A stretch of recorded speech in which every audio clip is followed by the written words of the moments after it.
You were not born in sin. That idea alone deserves a pause.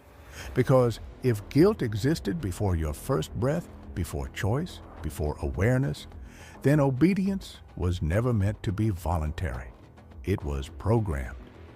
The New Testament tells a story of a fallen humanity, one that begins broken and must be redeemed through belief, sacrifice, and submission.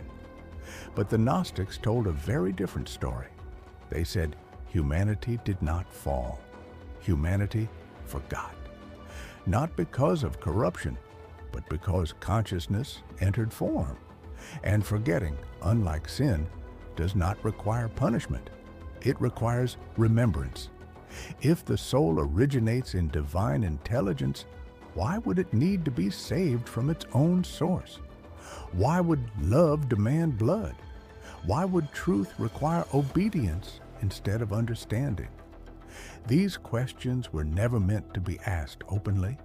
That is why certain texts were hidden, because they suggested something unsettling, that light does not descend into darkness as a mistake, but as a choice. The secret book of John begins in uncertainty. John retreats into solitude, shaken, questioning what he has been taught. And instead of being condemned for doubt, revelation appears, not as a ruler, not as a judge, not as a savior demanding faith, but as awareness itself, the revealer.